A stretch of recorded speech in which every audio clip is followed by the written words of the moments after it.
Oh my God, that was like right there. Yes. Stormwater Creek. It really whips the llama's ass.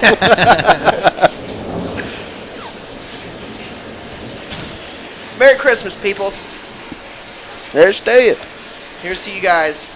We have no idea if anybody can hear us over there. We have no idea what you're typing. We cannot see what you're typing, so we apologize if you can even hear me.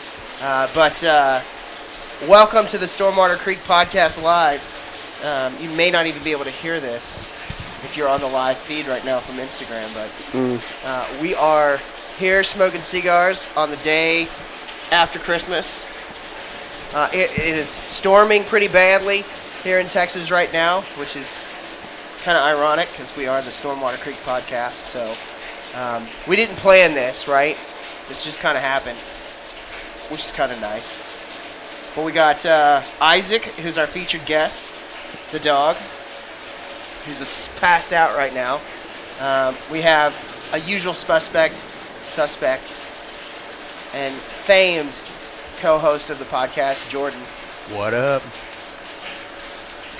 And representing the east side, see how I made that a gang-affiliated thing? Mm-hmm. Of the SLOB. crew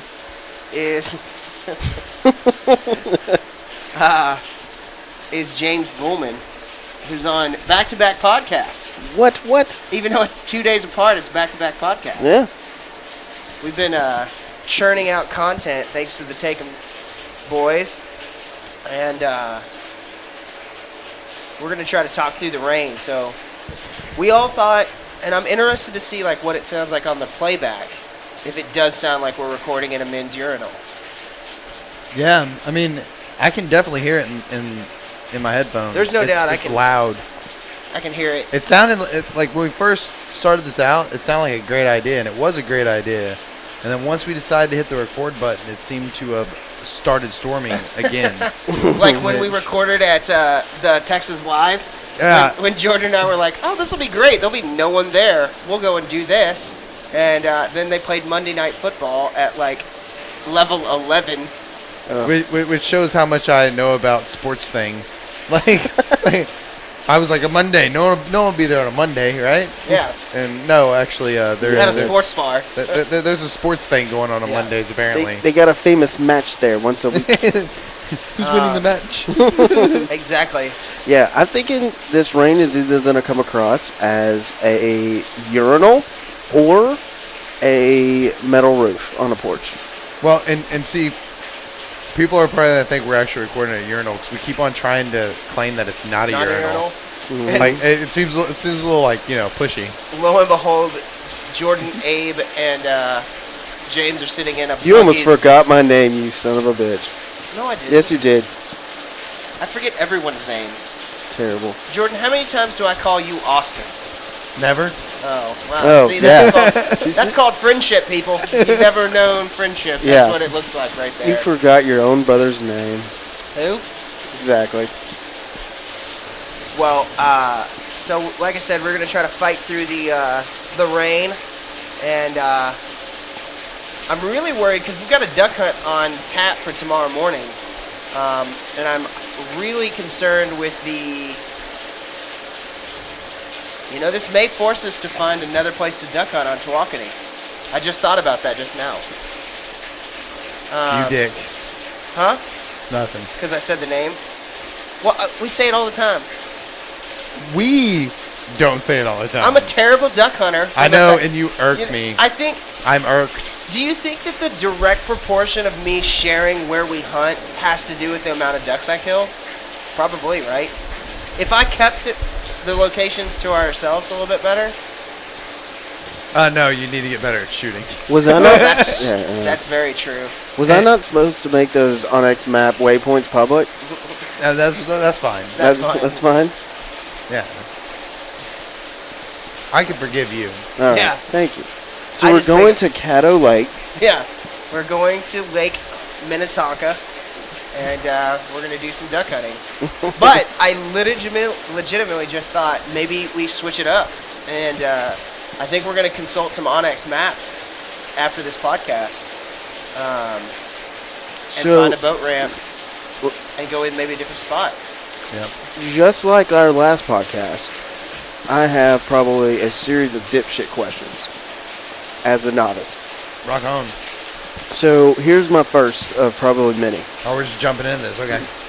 Why would the water, like a bunch of rain today, make a difference for tomorrow's duck hunt? So one of the biggest reasons that it'll make a big difference is, especially if you're going to be trying to go after like dabbling ducks, like your mallards and stuff like that.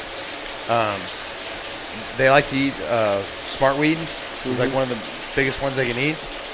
And a spot that's normally good for them where they can sit around and, dip under to grab vegetation and stuff like that can be underwater now, and they can't reach it. So they're probably going to push up into other spots, especially it's just like deer hunting. Whenever you have a food source that gets either covered up or gets deplenished, they're going to move on to something else, especially if the lake goes down and opens up food sources that they never get to eat. Now they're going to go. They're going to go to that new food source. So like when the water goes up, they're going to go up into like the timbers and stuff like that, where there's going to be more food, different food for them, and water around there. I don't think I'm explaining this very well, but no, I'm picking up what you're putting down. But basically, so I got a follow-up question. All right, so like a bunch of rain like this, are you like, where is the better place to go? Is it to like push like farther up into timber, or is it to push like where you're gonna get hopefully shallower water, right? Or is it to like where is like your, how do you adapt to a bunch of rain coming down? Because we're getting a bunch of rain. I mean, I would say we're getting probably an inch and a half tonight. More. I think, right? Oh, for sure. More, maybe even more. It's pouring right now. It's poured off and on for the last couple of hours. I just got an emergency alert flash flood.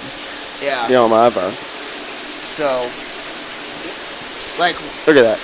Yeah. So flash warning. Yeah. Mm-hmm. So that's kind of one of like the $1 million questions. Yeah. It really depends on the lake. It really depends on what's around you. It depends on a lot of things. But like your wood ducks are gonna be super happy tomorrow. Yeah. They'll probably move, early in the morning. And bad weather for ducks is my favorite time to duck hunt. Sure. Because they'll move during bad weather. They're not like your deer that'll bed down and wait it out. They might not be like, flying like they do just to go wherever, but they'll definitely move around, and it'll move them to different sources. So like a spot that you've hunted before that was really shitty that you thought was gonna be great might be awesome tomorrow. Yeah. Depending on what it is.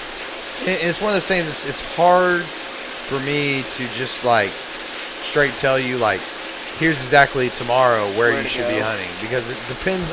Like duck hunting depends on what's going on with the lakes. Like saying like your spread needs to be set up a certain way depends on what you're looking at. And water, everybody knows lakes and waters change all the time. Yeah, constantly moving. So like, your shoreline might be changing. Your really right there. Really, we are now in a urinal. We have gone full urinal action here. For those of you who are wondering, Abe just got up from the podcast to go over and take a leak. Horrific. Anyways, so, and I'm sure that more seasoned duck hunters would probably, start rolling around this time of the podcast where, there's more specifics I should be touching on, but I've had tried and true places that I go and, certain things I look for, and I haven't been seasoned enough to, here in Texas, you're not used to having a tsunami come in and you having to adjust for it, you know? So basically from what I do know is that you're going to look for a additional food source where is the food going to move?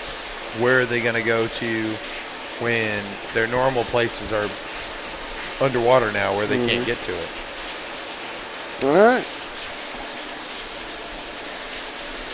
I like the places on our lakes, and I think it's a great idea to, like where we hunted, a few weekends ago, where you can kind of see what's going on open water, but you're still tucked back and you're kind of in the timber as well. Yeah. Or sitting in spots like we had like kind of a triple whammy where we're at. We kind of saw open water, so we could pull them from open water if we really wanted to get loud on the calls. We had our spread out where you could see them from those spots. We were kind of in timber enough, but we were super close to it, to where we were catching them coming in and out of that timber, and we had them like right at opening light. We had them just fly through, and we were actually caught a little bit off guard because we had relaxed so much. It was cold. We're trying to set up and trying to make a plan from last minute, and then by the time we settled in, it was shooting light. We're like, all right, shooting light, and all of a sudden it was just going all over the place. And we had wood ducks and teal just flying like crazy. Good groups, yeah. Yeah, really good group. Yeah, I'm interested to see. I think we're definitely going to switch it up from our normal routine of where we kind of go to on this trip. And I'm going to try to see if I can like talk you into going out on Friday as well. I mean, you're here. You got the gear. You got everything you need. I'm here. I got the gear. I got my license and all that stuff. The biggest question is, just getting leash. Yeah. But I'll have you back. I got a federal duck stamp, but that only works with the federal government, not my wife. Yeah. I'm interested to see, like, because if I can pull off a Friday morning hunt with you, like, I may go with or without you. Just to, like, put that pressure on her. I mean, on the dog. I'm pretty sure Amanda doesn't listen to our podcast. That's a hard no. Like, yeah. I feel like we're all pretty safe, except for Whitney. Whitney probably listens to the podcast. No, not one bit. This is our safe space to talk about our wives. I've also said nothing for which my wife would disagree with. Yeah, no, exactly. She's like, yeah, you're not going on. But I'm going to try to twist Austin's arm into going out on Saturday. Because 3 consecutive days of duck hunting. Like, that'd be good too, because you can kind of see what spots and with, because that's one thing I don't have a lot of experience on. Like I've already said once, is like how on where we're hunting now, this kind of weather changes the pattern out there, and where that the new sweet spots will be. Like where you go look for those sweet spots. I've got an idea, and I'm excited to like put it up on the map, because I don't think you've been to this place before, but I have been doing some deer scouting, and so I'm interested to see like what your thoughts are once we get it up on the old Onyx maps. So yeah, I'm quite excited to put a couple hard days in of waterfowling, because as you know, the sickness is real for me. And I really am like, you guys brought me into the waterfowl thing, because when we like met and started doing this whole thing, like I was like, not that you're not a deer hunter, but you were like, if you like identified, you were a duck hunter first and foremost. Would you agree with that? Yeah, and I'm the thing that sucks is I identify as a duck hunter. I'm probably a better whitetail hunter, and just hunt more ducks than I do whitetail in general. I'm full blown out sickness. Like it's consuming to me. I'm upset because this weekend I would rather go duck hunting, and I'm gonna go back to a grocery store hunt, which is I need to. I mean I don't live without whitetail meat in my freezer. It just doesn't happen. And my daughter's been eating a lot more whitetail and duck. And duck is the one thing that I have not hunted enough this year. Yeah. For sure. I have hunted ducks more than I have deer for the first time ever, and like I'm so okay with that. You know, it's ridiculous though. I mean, I can't. Like, if you've never duck hunted before, like, do yourself a favor, get yourself a pair of waders. Like, go on to Facebook Marketplace, buy yourself a pair of secondhand waders. Go, like, walk into a, like, you know, Pawn shop. Not a pawn shop, because I don't know if you. I mean, I've never really seen waders in a pawn shop. I'm sure you can find them in a pawn shop, but like Craigslist, Facebook, especially here in about a month, like. In a month, like about the end of December is the time you need to start shopping for your waterfowling because everybody's gonna be dumping everything.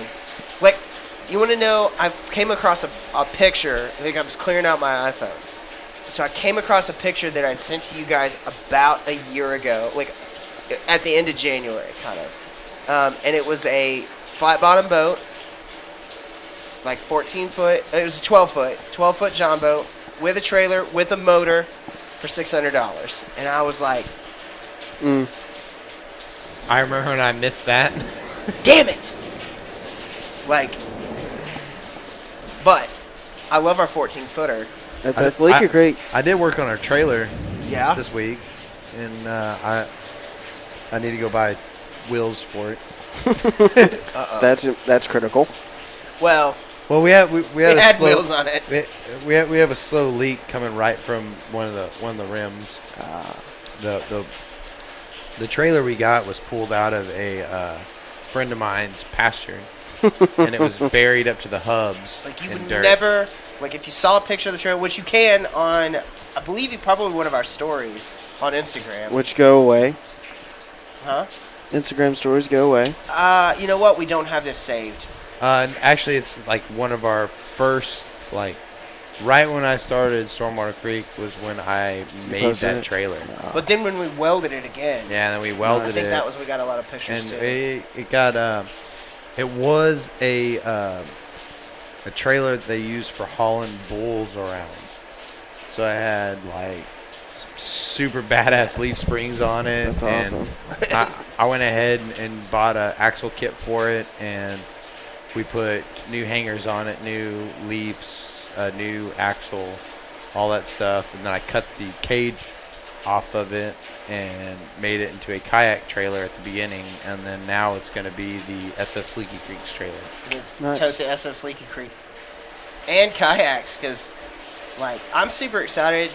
Yeah, we made it to be able to do everything. Like it has a super full versatile. floor on it, so like we can haul gear. So like on Yeah. a milk trip or a big, when we take the wall tin out, we need to have just stupid amount of gear with 4 people and all that. We can take the trailer with us. Like, I mean, it's a good trailer, That's awesome.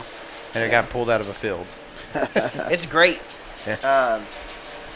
I'm excited about some Brazos fishing trips and some trips out to Dangerfield. Yes, Dangerfield is where I'm looking Top for. of the list for me. I got the camper ready to go. So it's not up here yet, but I'm gonna go get that soon. It's all the work inside of it's done. We had to rip out some cabinets, do little carpentry work inside. And it's getting tires. It needs tires as well, like every trailer. If anyone's dealt with trailers, tires are like the bane of your existence. I got a wooden boat sitting in my carport on a trailer that has flat tires. Yeah. I mean, tires, for some reason on a trailer, tires never last. Yeah. And one reason is because they're always out in the sun getting beat on.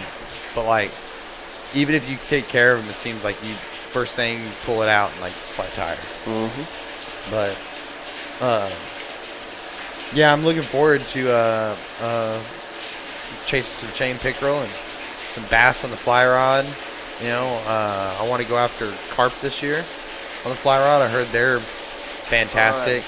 Brazos trip I super want to hook into a gar on a fly rod. That'd be a battle. Yeah, it's supposed to be like a tarpon. Like they do tail walks and stuff like that, so it should be. So I'm thinking probably just use I think it all gets back to like, what do you use for that kind of thing? It's all just going to be like some sort of a minnow pattern, right? It's just all minnows. You know, I'm sure you probably use like a bug, like a top water bug or something too. yeah. I mean, I really don't know. Like I haven't dove deep enough into the GAR scenario yet. World, yeah. But I'm sure I'm gonna do it soon to kind of walk into the next subject of I just went a little deeper in the fly world and I just bought me a fly tie and vise. Like I feel like And when you sent me that picture of the vise that you bought, like what you would have felt like when I sent you a picture of the waders that I bought like a year ago. And you're like, all right, this kid's about to be lost. You know, it's stupid addicting, and it is. I mean, it's difficult, but it's like it's not hard. It's like cooking to me, like a lot, right? It's one of those you get experience Yeah. and it becomes second nature, but at first you second guess yourself. Yeah, Like, did I put enough salt or did I put more salt? Like, yeah, do I need to add, Yeah. what's this flavor I'm missing from what I'm cooking? I mean, same thing. Like, you start tying, you start doing stuff, and you're like, should I put a little bit of flash in it or should I go flashless? yeah. What do I need to do? Is this the right size hook? What is But the what I'm minimum pieces of flare Yeah. required? Yeah. Wait, I'll tell The you the Nazis thing. use flare too. Isn't that from Office Space? Oh, cheers, my friend. I figured you'd work that in somehow. Like my thing now is like, I'm like I had this like whole picture of like how to tie flies, and I obviously watched a ton of YouTube videos and everything. But like, so I've like learned how to like tie a fly, and I kind of have that whole like idea of like how to like position the threads on the string on the hook and where like proportion like that was a huge thing Sean helped me out with. Like I started tying and I was like, dude, what do you think? What do you think? What do you think? I texted him pictures and he was like, man, it's good, but the problem is like your proportions are like you've got to get those proportions in like the correction. You got to correct that kind of. You see, and that's one of the things, like, too, about, like, fishing in general. Like, even if you're doing conventional tackle and stuff like that, like, you get things where, like you'll catch a huge bass off of, like, one of the weightless, like, Cincos, the smaller ones, like the Yeah. I don't know what size they are, but they're, like 2 to 3 inch long. Because then they have the Cincos that are, like, 4 inch long. Yeah. Like, the smaller ones, you look at them, you're like, oh, man, like, I caught this crazy badass bass on this little worm, but then like they sell things it's like a full fucking snake. Oh my god. Or like a rat, like a live like or like a full-size duckling. rat. Yeah, or a duckling or something like that. And you're like, is this necessary? And so like your proportions kind of get like weird in your head. Yeah. Like sometimes it's good to go a little crazy on like size and stuff like that. Like Yeah. for bass can eat all kinds of things. Absolutely. But then you're like, all right, well, is that ridiculous or not? Is it do I need to go a little less? Absolutely. I mean, So and that's where I've been. Like when I got it, I felt like an idiot kind of because I was sitting there. I bought a fly tying vise, right? And I bought a whip finisher because like I've watched guys like whip finish without it, and like it seems like I'm gonna at least need that for a couple times. It was like $5, like yeah, no, whatever. I tried to like learning to use your whip finisher to me was harder than using my fingers. Oh and really? Yeah. So it's the opposite, like it was like just keeping it like all the thread on the whip finisher. There's like a certain level of pressure that you have to have. Like so once you like hook it on correctly to the whip finisher, and if anybody is like, what the hell's a whip finisher, right? Yeah, I'm lost as fuck. So a whip finisher is a tool that allows you to essentially like, so you've tied your fly, right?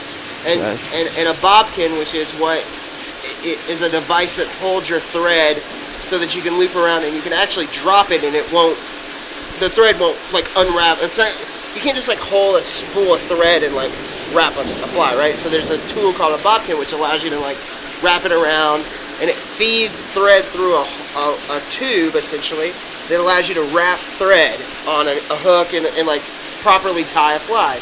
A whip finisher allows you to take that thread when you're done tying and tie off the thread so you can cut it and it doesn't come unraveled again. And essentially all it's doing is you're tying kind of a knot, I guess, with this finisher that there's a part of it Basically that's a friction solid. knot. Yeah, it's a friction knot. All right. The part of the tool is solid, but then there's part of the handle that spins, so you can spin it around the hook, and the whip finisher creates basically like a loop that wraps around and friction ties down. Just like running a dolly, right? You know what I'm talking about? What? Like when you're roping something on a horse, that's the reason why you have a horn, and you run 2-3 times around the top of your horn. Yeah, exactly. You know? Yeah. What you're doing with the rope around the horn is what the whip finisher does for you. Perfect.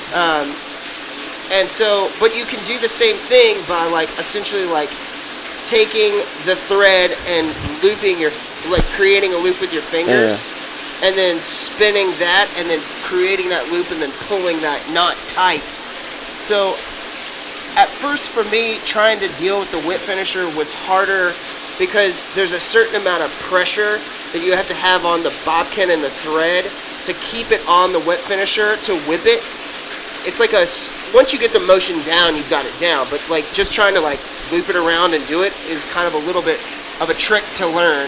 But it ties it cleaner, I think, than maybe with your fingers. Plus, sometimes with my fingers, like I'll get a little too big of a loop, and then I'll like have a gap that hangs off, or I'll have a extra thread that hangs off that creates a problem. So the whip finisher is a cleaner way to do it until you get like really proficient doing it with your hands. Because the YouTube videos I watch, it's they just like it's like 50-50 dudes who are like using a whip finisher versus dudes who are just like finger tying it, right?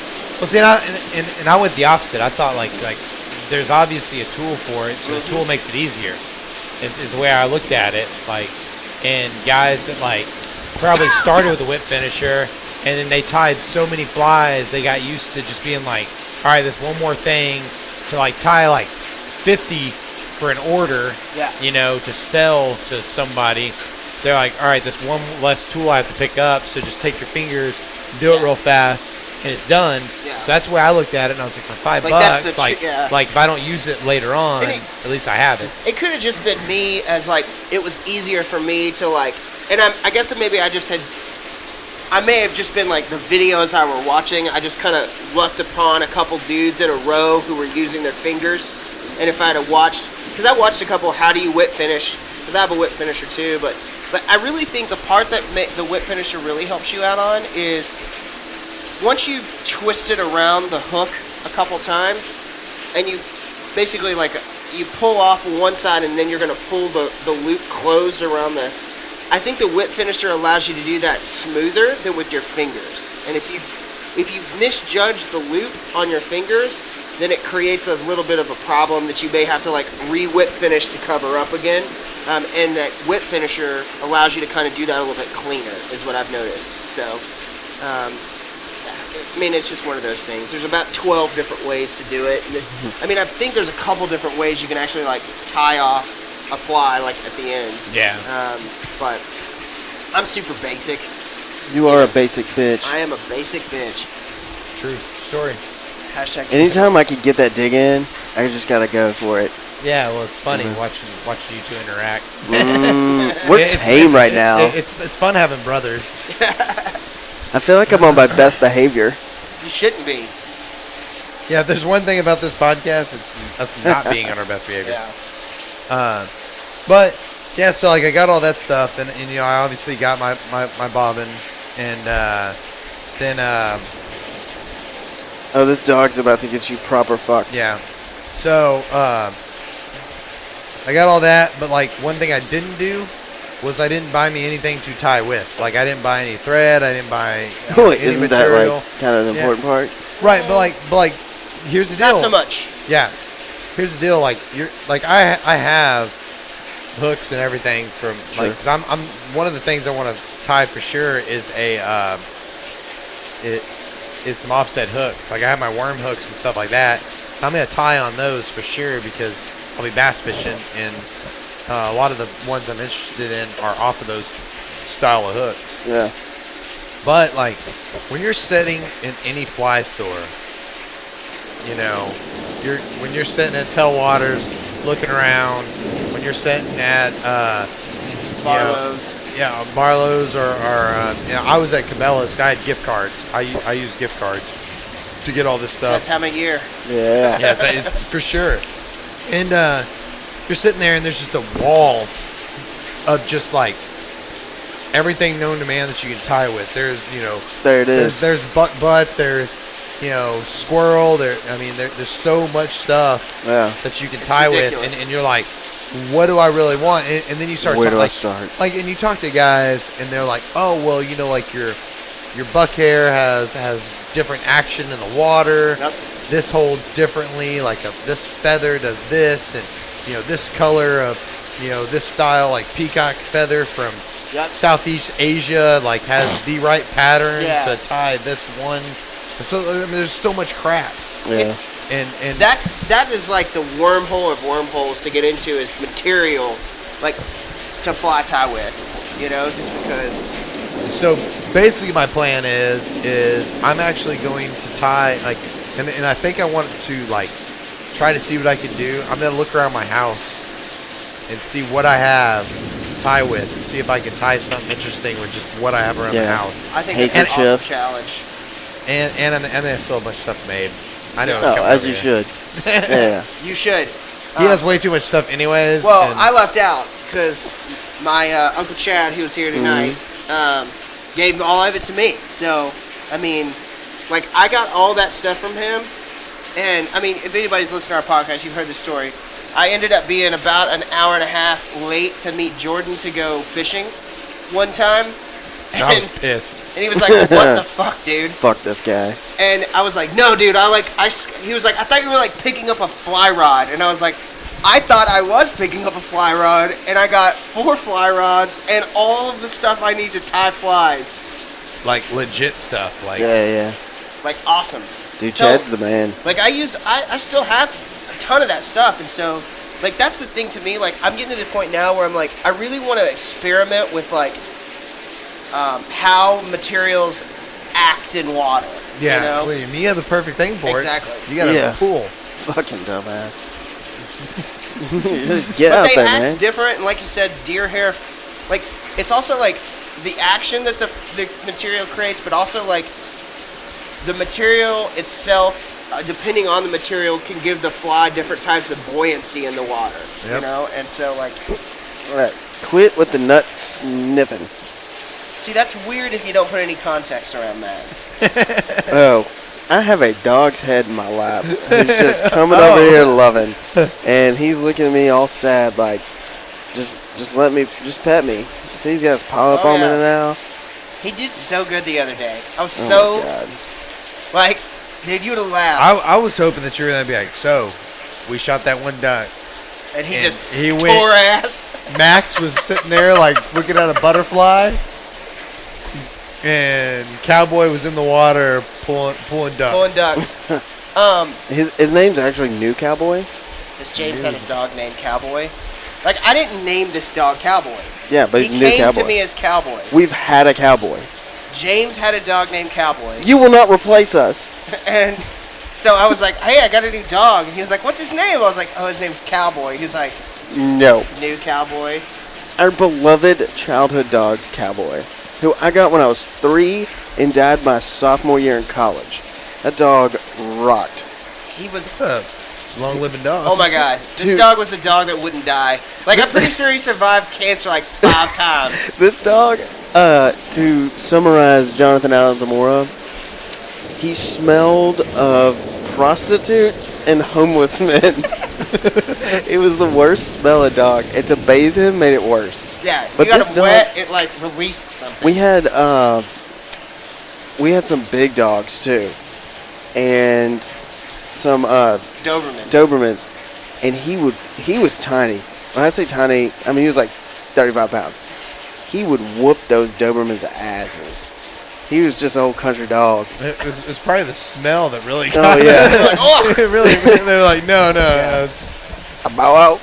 just you can beat me up and then you just go do whatever you want to do. I'm not gonna bite you. So gross. let's tie a little bow on this fishing combo, because Abe and I have been in a hotly debated mood for a while about sockeye/crappie. It is the same thing. I know it is, but when y'all say crappie, I'm confused because I know him as sockeye in Louisiana. So Abe says he catches a bunch of crappie, which he does, and he fillets them out, cuts them up, makes crappie cakes.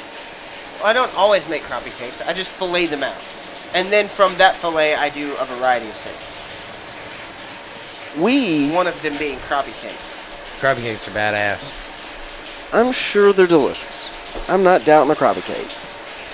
You But sound doubtful, but go ahead. I'm a He little does. doubtful. He's a little doubtful. Because when we catch some sockeye down there, we whole fry those fish. And they are tremendous.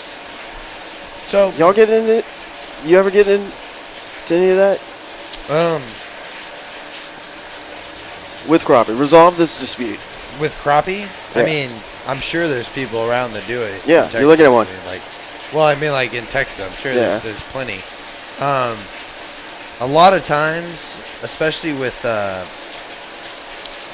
way we cook as a family, like with my family, I normally just fillet them because it's super easy. Just fillet them out real fast. Do what you need to do. If Throw you them need in to a freeze, vacuum sealer and freeze yeah, throw them in the yeah. vacuum sealer, freeze them if you need to. Like, cook them right there. Like, you know, it gives you more variety. And I just have never really saved fish as basically a whole fish. You Yeah. know what I mean? Like, I just never done it.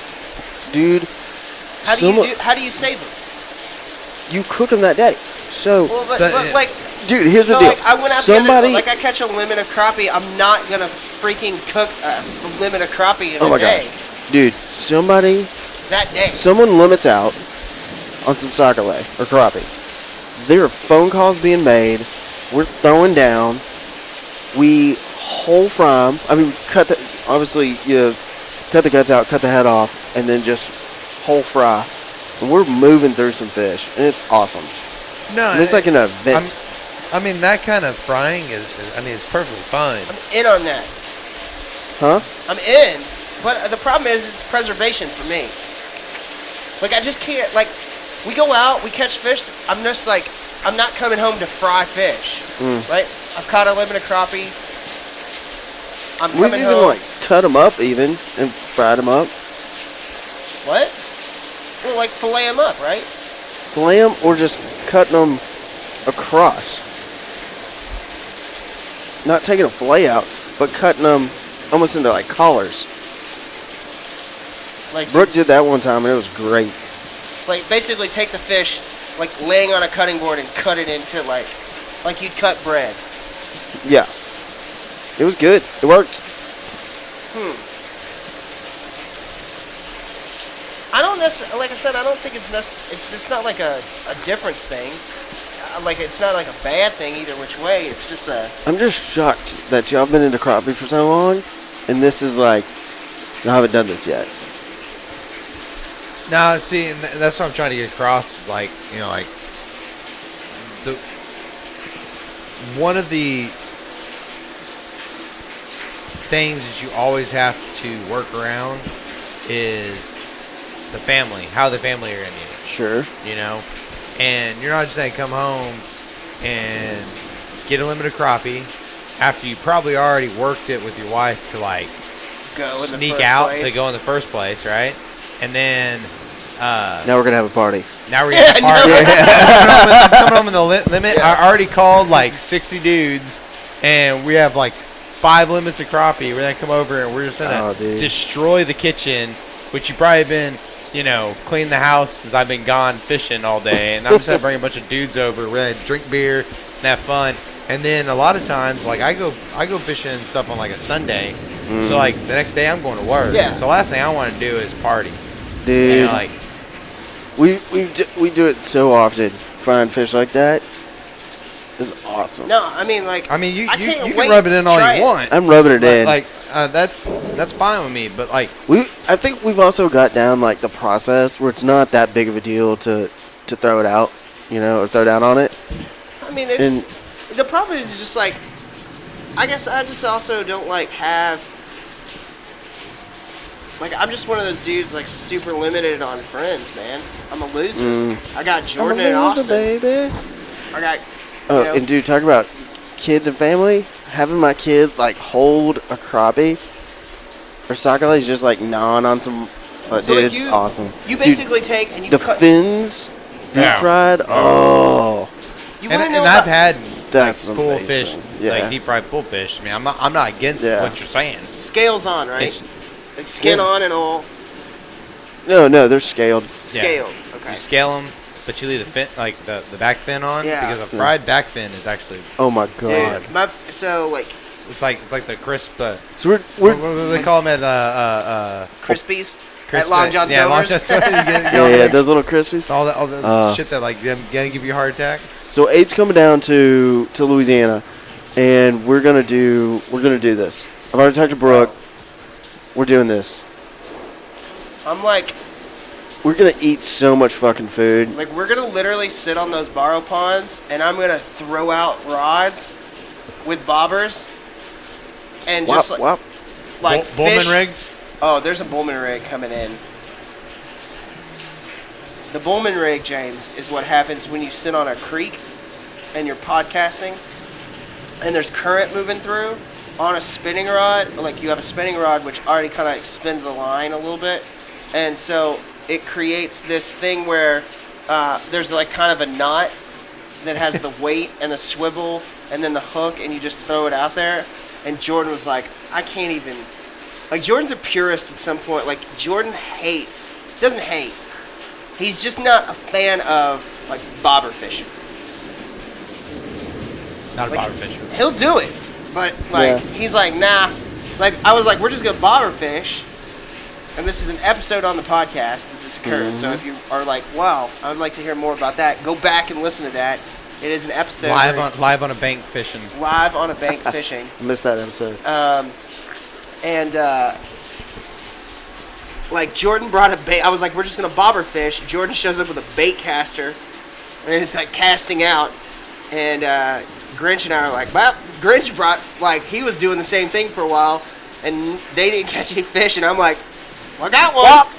Well, plus we had the ghetto rig light at that point, which I bought a little lantern, like a little LED lantern from Academy, that we took a piece of PVC pipe out of the back of Austin's truck, and we taped it out over the water and stuck it in a fishing rod holder, Sure. and then we fished underneath that and caught some fish. Yeah. Well, then we stepped our game up, and I have a little small cell battery, and I now have an LED green light, of which I tie like a jug to, like you would tie like imagine like how you would tie a bobber to the bottom of a hook All right. if you were like live bait fishing, like maybe 2 feet, 3 feet below the bobber, right? So I'll tie that light to the to that jug and throw the jug out there, and then that light sits a couple feet below that, out in the middle, kind of not in the middle, but like I out got off you. the river. Yeah. And man, I caught a giant bass that way. Dude, bring that setup down to Louisiana, It's there. because we're sitting on a river. It's awesome. It's a little contained light. It's a little LED light that's maybe like Yeah. maybe 6 inches long, and it's on a real long. Yeah. You Dude, know. we're in this little bend of the Chavalot River. We're gonna be hitting in. Well, I'm excited about setting out trot lines, some like trot lines. Mm-hmm. Let's catch some catfish. Dude, And that thing's chock full of catfish. Supposed to be. I'm sure it's got a bunch of channels, maybe some blue cats. But I've got that light rig set up. Come this spring, we're like this is the first last year, over the last couple years that I've been hardcore into fishing. I kind of got into it late one year, So I kind of missed everything I needed to. Then the next year I was like on time, and I was there, caught a bunch of fish. And then this year I'm gonna be like, I'm way out in front of it, and I got a plan. I know exactly what I'm gonna do. There you go. So I'm gonna tear up sand bass and crappie in the creeks this year, which it's on already. Yeah, I love creek rods. sand bass because the best way to describe it is they boil the top of the water. Like, Oh yeah. you find them and like they get the bait balls up and they just hit the top of the water, and like you'll see it, like you'll be out on the boats and give away one of the secrets if no one does this. I'm sure people already know this fish sand bass, but you look for birds, and the Who are birds tracking that? because the fish will feed underneath, and what they're feeding on, pieces and stuff, are coming up to the surface, and the birds are hitting what the fish are, their shake. Sure. And so once you get over there, you can see the top of the water just looks like boiling water because it's just a feeding frenzy. And you don't even need anything on the end of your line. Yeah. Just a hook. Yeah, just I mean, obviously it's going to work a lot better Yeah. with something on it, but like you can run a hook through it, and they're hitting stuff so hard, you'll just pull them out and you just like one after the other, just boom. Like That's legit. we've got on sand bass so hard that like you didn't have enough time to take fish off the hook and get it in the well. We were throwing them on the deck, throwing it back out, pulling them up. We'd have like a pile of fish on the deck with us. Then we'd shovel them into the live well. yeah. And man, it's just so crazy. And it's exciting. That's when you have to have like a really nice bass boat because like bait ball will leave here, and then all of a sudden you'll look over and like It's over there. it's over there, and then it's over there, and then so you're just chasing these bait balls, and that's when like and that's the kind of fishing I like. Sure. I'm the reason why I'm not a purist. I have nothing against bobber fishing. It's just boring to me because I'm not that kind of person. Like sitting there and watching a bobber, gotta move. Which like, is I have so to weird move. because when it comes to deer hunting, you're like one of the best people to sit in a stand with because, like, you will legitimately sit in a stand all fucking day long. We Yeah, won't but in see my anything. mind, I'm going insane. Yeah, but like you can deal with it. Like Austin, on the other hand, no He can't way. sit it. He can't sit cannot all day? do it. I have never once had Austin go out in a stand and then like stay in that stand the entire time. Every time we get out, he's like, "Yeah, I got down like an hour after sunup and walked around for a little while." What? Yeah. He likes to walk around. He's ADD. I get it. I'm the same way, man. That ADD and mosquitoes, that was a big thing that led to us saying, screw this deer hunting trip, let's start fishing. And yeah, and you know as well as anyone else, like as soon as you're like, maybe we should get down, I'm like, are you sure? Okay, let's get down. Let's get down. Yeah, it didn't Like, take much twisting of the arm. Like I said, like that's one reason why I like box blinds so much in rifle hunting, because I can move around, I can do things, I can stand up, I can Stretch it out. Yeah. I don't do well sitting still. I feel you, man. And for the longest time, like I got out of fishing for a long time because my grandfather was a bobber fisher, and he was one of those guys where like you go to the specific spot, you sit in that one spot all day long, and whether it's working or not, you just throw your line out there and just wait, and a fish will eventually come by and take that.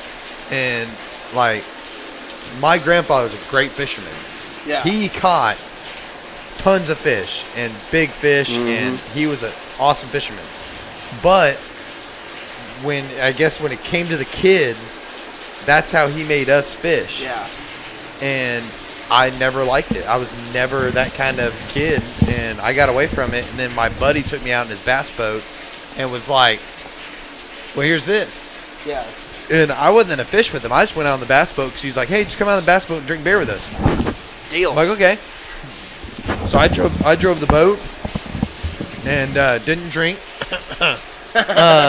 And because I was driving the boat. Like, you can't do that. That's against the law, everybody. And I think it's weird that you should stop, drink beer, Then drive again, and you're perfectly legal as long as you're not drunk. Yeah, as long as it's not. Well, and it's getting worse. It's getting way worse. Like Yeah. like the They're on you now. Yeah, they're getting closer and closer. You know, when this story was out there, it wasn't really that. Like, it was when you could, you just couldn't have one in your hand when you were driving. So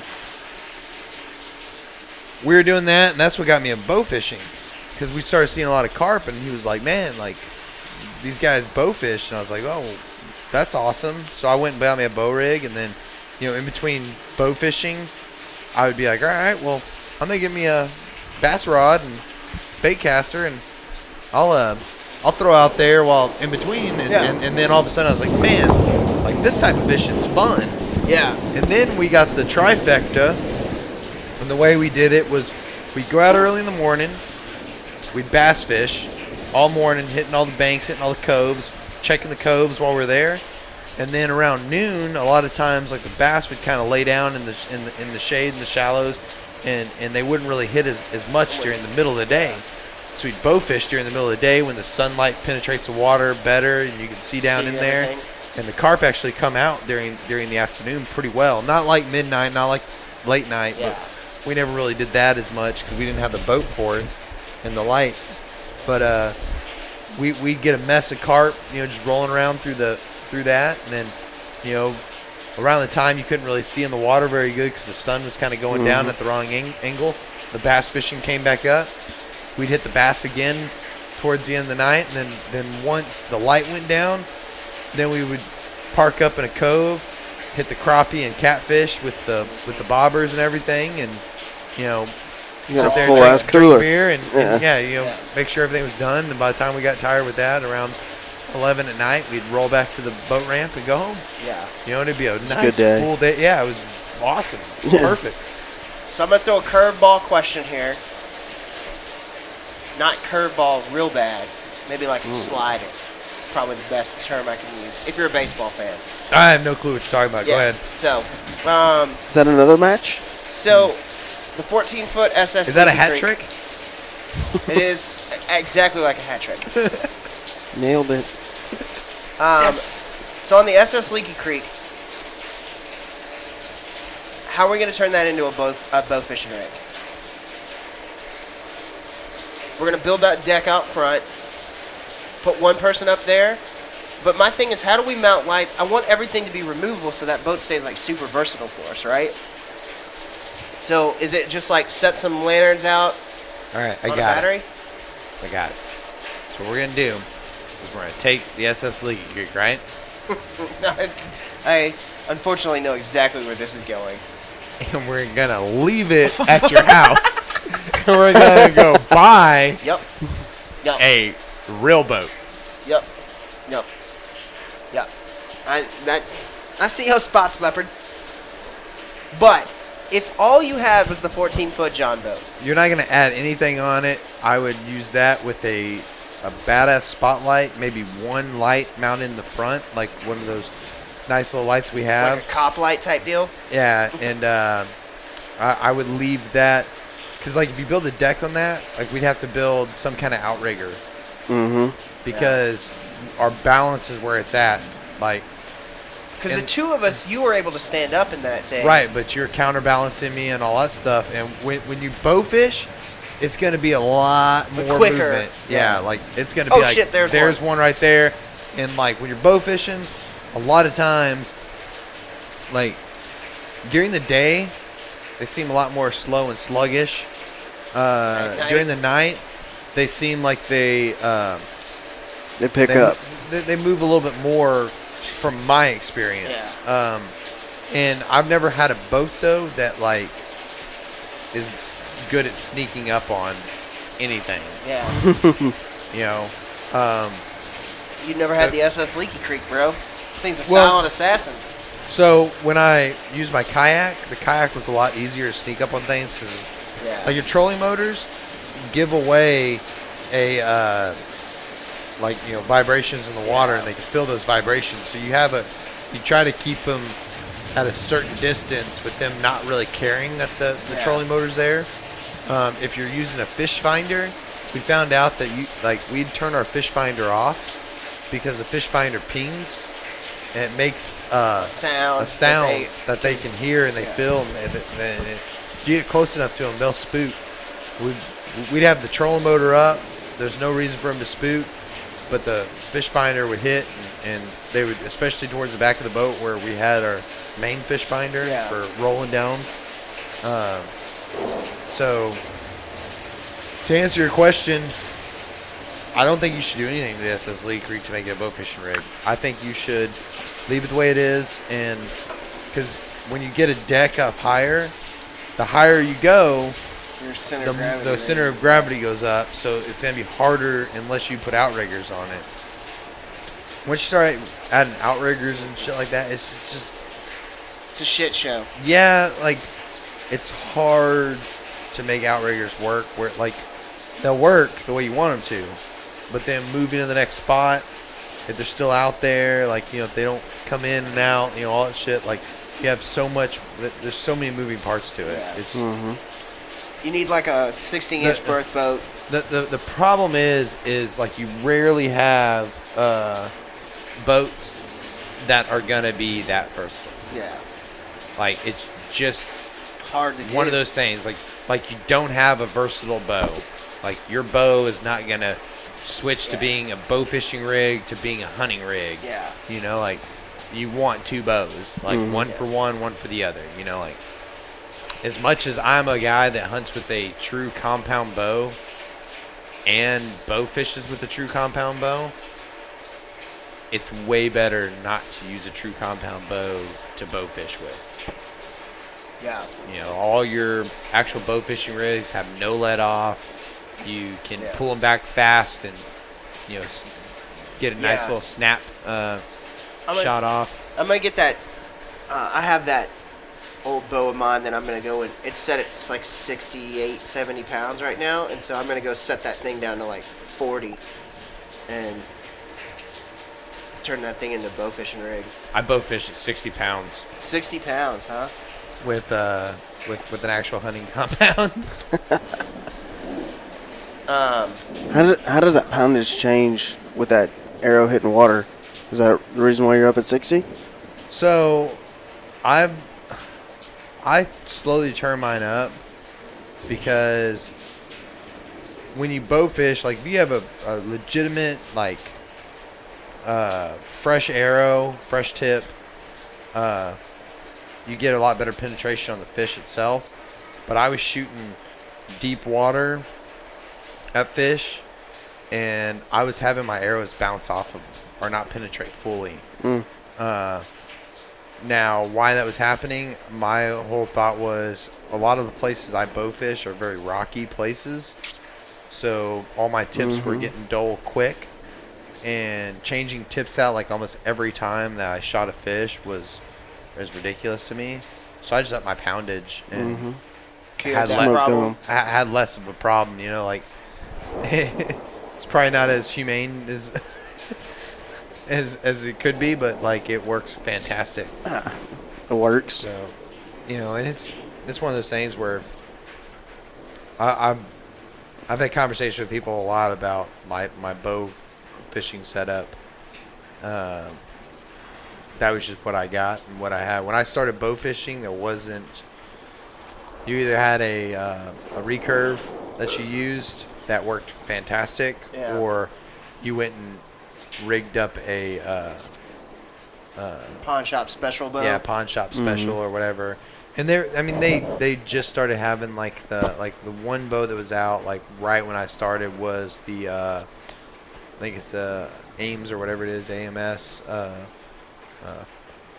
Forgot what they call their rig, but it was just out. But it was like $300 for the setup or whatever it was, and I bought a $200. I'm trying to think what the name it was. It was a diamond bow, but it was the Infinite Edge. It was actually a youth bow that I just went and bought, and man, that thing Works great. It slaughtered so many fish. You should shot some big ass carp with that. I shot a mess of gar with it. Yeah. I've shot tons of carp with it. I mean, that bow's been thrown around, beat up. I mean, I still have it. It's still what I use.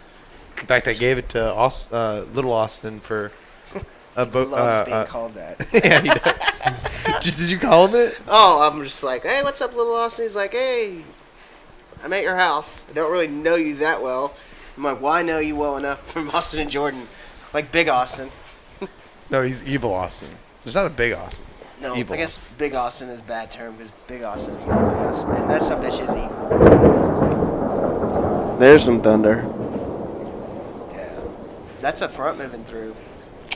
There's a big-ass cold front, so I'm wondering how many birds are going to be pushing down. I just ripped the e-brake, Stormwater Creek style there. I'm always interested in just, like, trying to get into new things like that. Like, bow fishing is like... I'm good. Thank you, though. What a bitch. You're never going to survive Hagarama with that kind of attitude. Oh, I'm going into Hagarama with a different attitude. I'm thinking about waking up at 3 in the morning, going duck hunting tomorrow, wanting to be on my game. Especially It's because 8:44. I woke up this morning Struggle bussing? on the struggle bus. Dude, you'd be so proud of me. Like, he was struggle bussing, and I was like, what? I'm good. Like, I had to hawk up a couple lugs from the cigars. But outside of that, I was like, let's rock. See, it's what happens when you train with somebody like Jordan and Austin. You just come to another level. I'm not there, man. It's all right. You'll get there. Not there. You'll get there. You'll get there. I'll tell you. We'll get you there. Uh, I believe in you, man. I do believe in I you. appreciate that. I needed some moral support this morning. You were like, I was like surprised. Like, first of all, the fact that you were the best alarm clock on earth is a child. Yeah. I got up at like 5 this morning. Because of him or because of you? Because I woke up, and then he woke up. Because about They 7. They sense your presence. Mhm. Like, oh, There's Dad's a awake. disturbance in the force. Yes. Dad was awake, so he was. I walked out of the bedroom door to little Noah sitting at our counter, bunch of cut up apples, just happy, and his dad looked at me like, "Kill me now, Put me out of my misery. kill me now." 2 taps, please. So we had some grand plans to kind of make this like a half podcast, and then like add half cast, and then have another half cast after our hunt tomorrow. Okay. But like as Stormwater Creek is wants to do, like mid plan, rip the break and like try something different. I think we'll just probably like do like a little special, midweek special after this podcast comes out. We're gonna release the results. Results of what?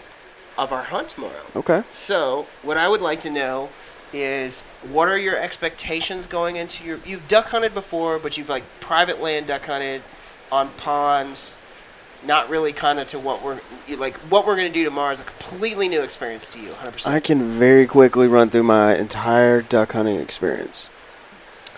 It was one Friday afternoon. Yeah. Buddy calls up, says, "Hey, you're going to borrow my shotgun? Jump in your truck, drive over to my property. We're going to try to blast some wood ducks." And I like that game plan. we went over there. We walked up on some, he's got this bayou that runs through his property that kind of fans out and makes these little ponds that kind of run through that bayou. Oh, And- it's beautiful sounding. Oh, dude, it's badass. You quit that poetry. Oh, yeah. And we went up there, and he's like, "All right, this is what I'm going to do. You're going to sit right here, and I'm going to walk around the other side, and they're just going to be flying right over you."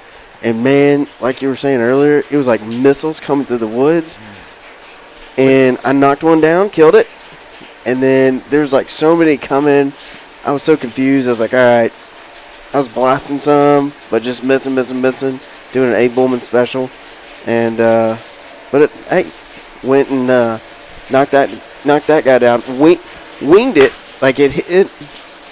There was this trail that went down and it takes, a hard left. And I'm at the hard left. And it's coming up over me. I shoot that duck. It falls back on like the other side of the trail, and I just let it leave. Let it lay because I'm rock and rolling. It's on the land, right? And we're in these woods.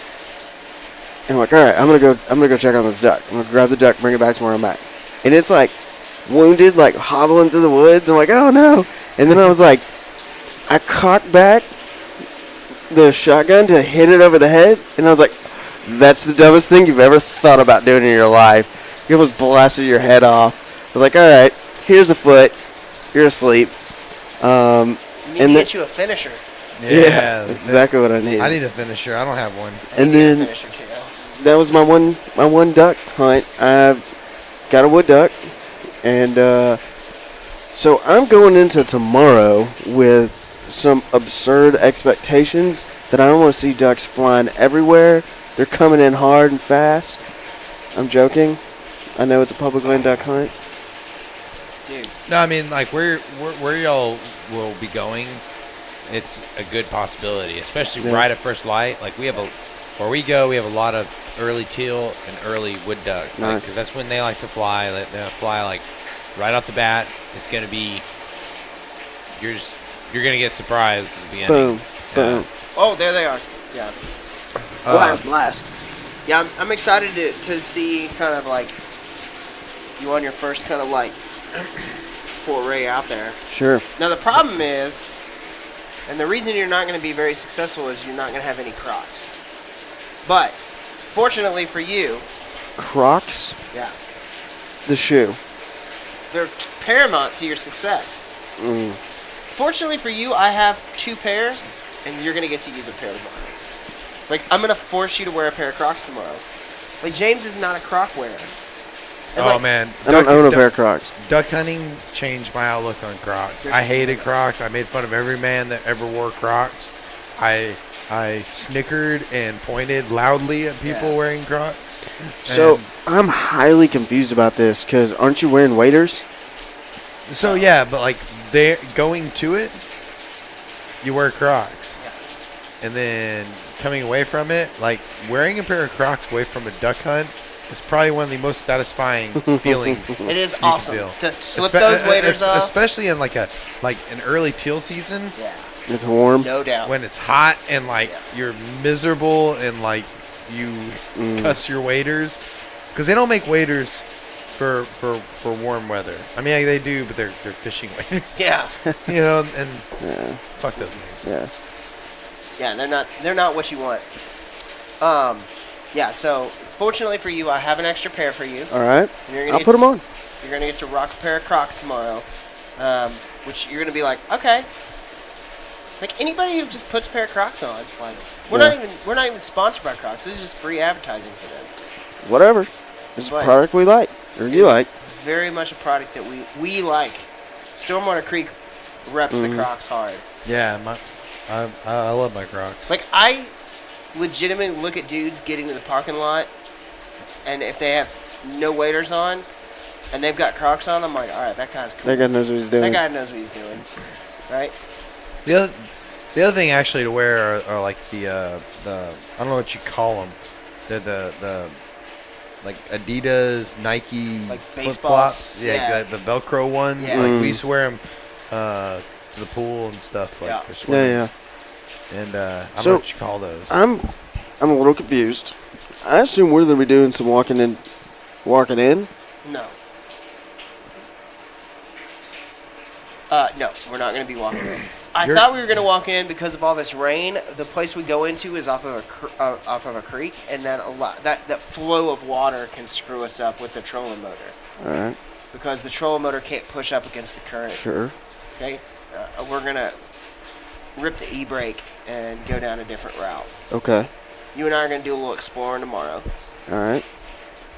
I got a couple plan B's and C's and D's for us to deal with tomorrow. I like it. The idea that you have a plan is more curious to me than anything. We always have a plan. Mm-hmm. It's just very rough. I doubt it. Yeah, y'all are going duck hunting. Plan made. Dude, Next that's question. a plan. Next question. Duck hunting. So, I dig Obviously, you haven't hung out at Stormwater Creek very often. No. Oh, No. And, and I'm a planner. Oh my God, am I a planner? You're a planner for sure. Yeah. And I get it. Most people are. And we Grinch, all Grinch plan. is a planner. Yeah. And Grinch gets super upset. Like, Yeah. When the plan changes? oh, it's amazing that me and him are such good friends. Yeah. And that we hunt so very much often. together. Yeah. Yeah, yeah. In fact, he's gone so far sometimes to plan what we're doing with my wife, and then she tells me, "Hey, I talked to Grinch. Here's all the food that Here it you is. need to bring. Like, Here's your pack. It's ready to go. Here's your itinerary." And then I get there and I go, "We're not doing any of that."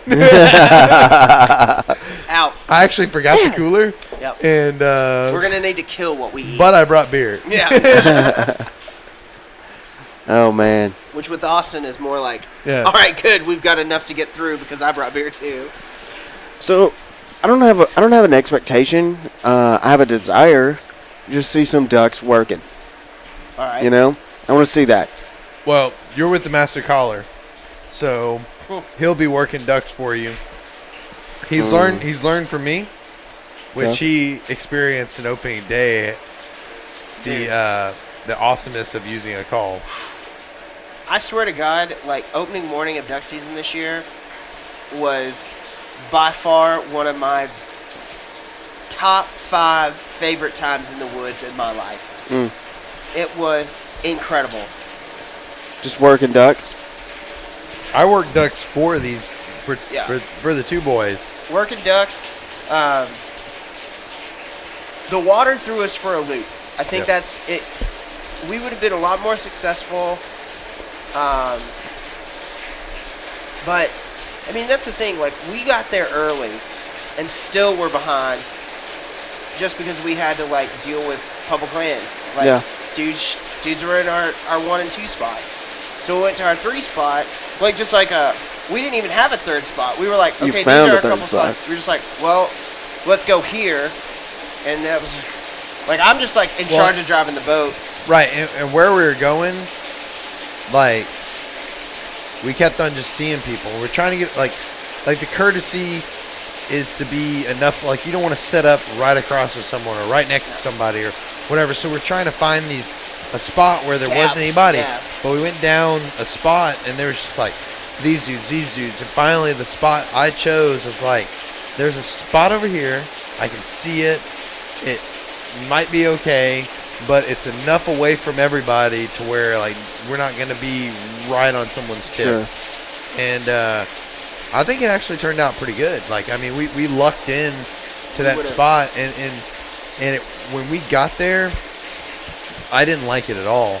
I mean, Abe, like I was telling Abe, I was like, I don't know. About what? In the shallow spots, it was waist deep. Yeah. And in the deeper spots, we easily could have gotten in over our waders. So what are you looking for when you're trying to find a good spot?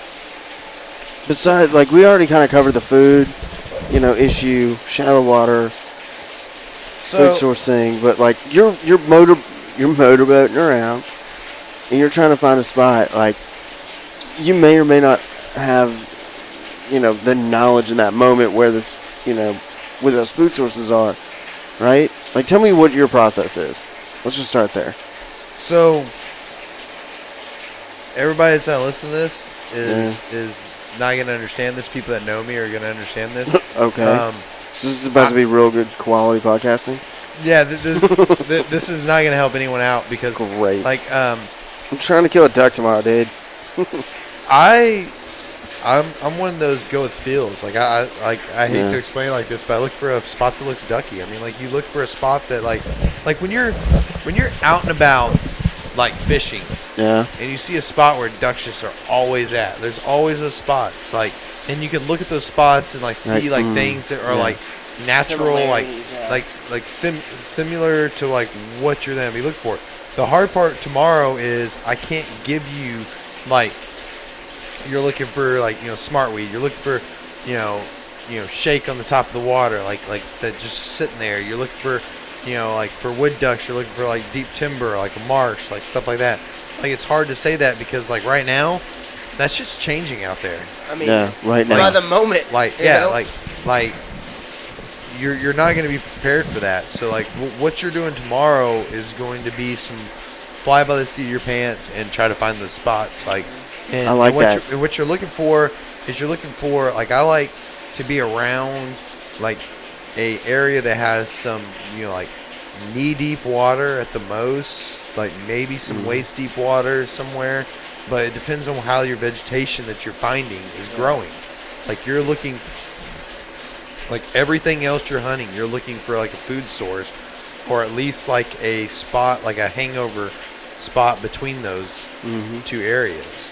You're looking for where, like just like in turkey hunting, you're looking for like a roost or something, and to be near that spot of where they're going to be traveling to and from. And then my just like toes curl talking about turkeys. It's almost time Yep. It's not almost time. It's still time. for turkeys. Like getting ready for spring season. Yeah, but I mean, like fall season's still going, right? But I don't think we don't have a. We don't have a what? Do we have a fall season up around here for turkey? I like spring season. Yeah, spring. No, spring's. I like hearing them some bitches gobble. Yeah, no, for sure. I'm gonna make a proclamation right now. We're gonna kill turkey this year. Where? Public land? Maybe. I've got a couple private spots, which I will fully utilize. Resource extraction. Yeah, North Zone's November 3rd through January 6th. Spring is going to be March 30th to May 12th in the North Zone. So I'm gonna finish up turkey season and go to Rendezvous, Where's Rendezvous this year? Boise, Idaho. Boise.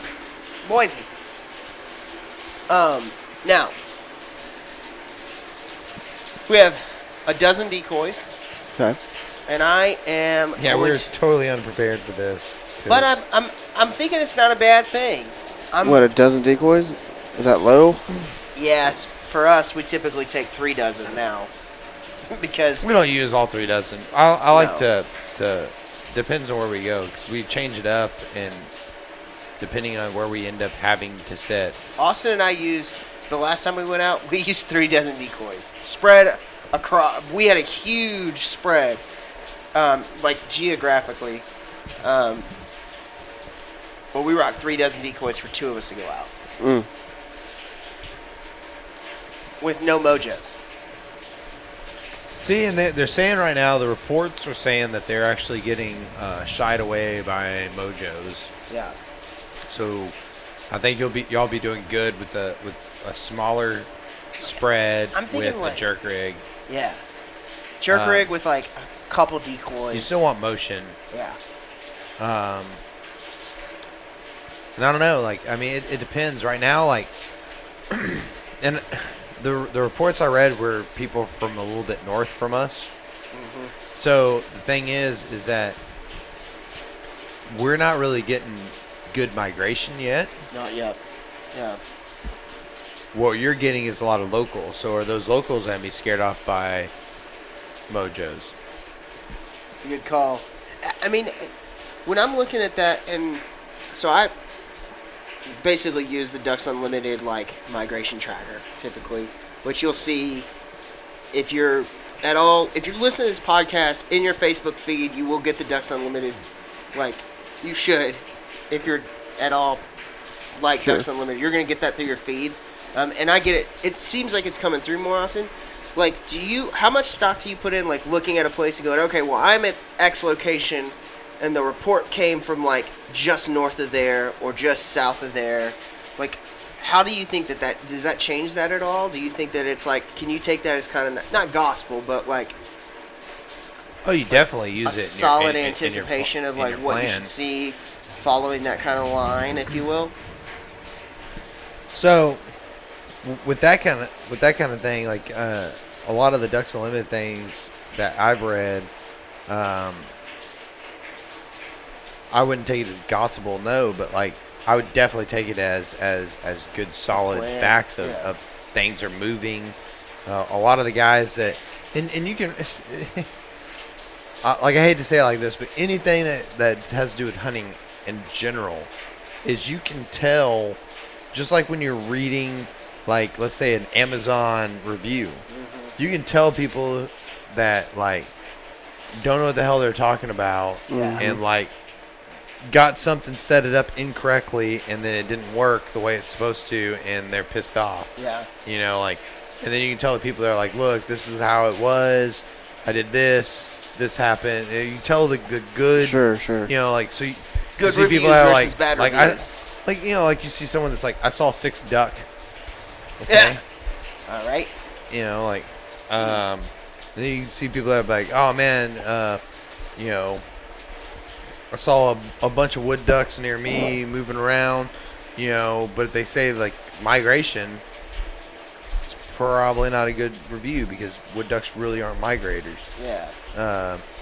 But like you see guys that are like, you know, my local pond normally has this many, and I've noticed a lot of, you know, a lot of ducks moving into the pond I normally hunt or lake I hunt on. All of a sudden, I started seeing a ton of pintails. And they're, you know, listing things out pretty good. You know, and then like you get the guys that really give you too much information. It's also something that I normally scare away from. That's a duck hunter going, not here. They're not here. So like, you know, like you can't. Unfortunately, a lot of the stuff you got to read. You got to read it the way you want to, and. You know, but I do read those and make plans off of them. You know, and I look at most of the time during duck season, I'm assuming I'm like where I hunt, I'm assuming I'm hunting local ducks. Yeah. And I treat it as such. Now, if things are migrating in, you know, and I think the reports are being pretty true and things are coming in that way, I will change my decoy strategy. And that's where me and Grinch always get in arguments about is, you know, he's always like, man, once they get down to Texas, they've seen every trick. They've heard every call. You got to be a lot smarter than them, and sometimes simple is better, which I agree with 100%. But most of the time, it's not getting, like lately it hasn't been getting cold enough for a good migration in, pushes. so you're hunting local ducks. Yeah. So here's the other thing that I'm like super interested about. So like as we sit and like I look at the weather coming in over the next like 24 to 48 hours from today. And we may not experience a lot of it down here, but there's a huge low pressure system front moving through basically the entire central United States. Right. From Canada down, right? So like I really like to know how ducks move. Do they move out in front of that? Or are they moving in reaction to that weather coming in? That's like I'm always interested about that kind of a thing. See, that's something like when we have someone like Brian Donovan on here. Like some guys have been doing this for a long time. 30 like, years, yeah. Like, I mean, I've said it, 3 times now in this podcast. Like, I'm not seasoned enough for like weather changes. Yeah. Like, I'm just always curious about what is weather. How does weather in Kansas and Minnesota and or up Oklahoma and down well, I mean not even like what is so 2 things. What is weather in northern states? How does that affect me in Texas? And in North Texas, how does that affect me? And B, how does weather in Kansas affect me? How does weather in Oklahoma affect me? No, thank you. You can keep your wife's beer in there. That's a Blue Moon. That ain't bad. Mango wheat. So that's I would love to hear somebody, if you're listening to this going and you're yelling at your radio for, hey, this is what it's doing, like, let's hear it. Like, send us in, like, message us, let us know. And where can they message you in at? They can send us an email, stormwatercreek@gmail.com. Hit us up on social media, at stormwatercreek on anything, Twitter, Facebook, Instagram. We're not on Snapchat, but Good. You're not a 12-year-old. Yeah, I don't even know how to use Snapchat. I thought you tweeted out a Snapchat. Huh? Do you snap a tweet, or do you... I don't even know what that means. Like, I No? know what a tweet is. I'm joking. What about a twatter? Is that a thing? I don't think so. It probably shouldn't be a thing. So, how many ducks are we going to kill tomorrow? Ooh, we're gonna start a little over/under action here. Over-under action. Ooh. Over-under action on how many ducks we kill tomorrow. Oh. I think y'all are running out. You think what? 3-man limit. Between two of us? Run! Sink 'em. No, we killed these ducks last week. They're just in the boat still. Notice how stiff they are. I am gonna go between the two of us. Yeah. 2.5 ducks. That's like saying $1 on fucking Price is Right. There's jokes here. I'm not going to touch them. Why? What jokes? Just saying. Oh, yeah. Let's. We just mind melded for a moment, and I just met you. That's what I was trying for. Yeah, I'm going 2.5 ducks. 2.5 ducks. Well. What are you going? And what's our wager here? Closest gets. You have to come to Hagarama. Okay. If you're right, and Yeah. if I'm right, You have to come to Hagarama. How many ducks are you saying, Abe? I think we're going to kill 4 ducks. I'd be unbelievably happy if we killed 2 ducks each. So, I'm gonna weigh with your brother on this one, and here's the reason. Because I'm thinking of this logically. I think y'all then have the opportunity to kill probably more than 4 ducks. And he's borrowing my shotgun, which he's never shot before. And granted, he could be really good at shooting a shotgun and just meld with my shotgun and just nail him, which is what I'm hoping for, because it could happen. Hey, it could happen. But using something that, hasn't used before, and you're using a pump with a full choke on it, which I'm still Like, I smoked a fixed barrel full choke. I smoked that wood duck, and I'm like, how the fuck did I do that? Exactly. So my point is made right there. That's what I was trying to get at. I was trying to blame it on full choke. I mean, full choke is not bad to use. It's just Hard. depends on the hands it's in.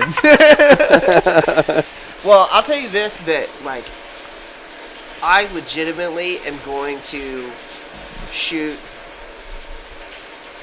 2 cases of ammo. That are all mine.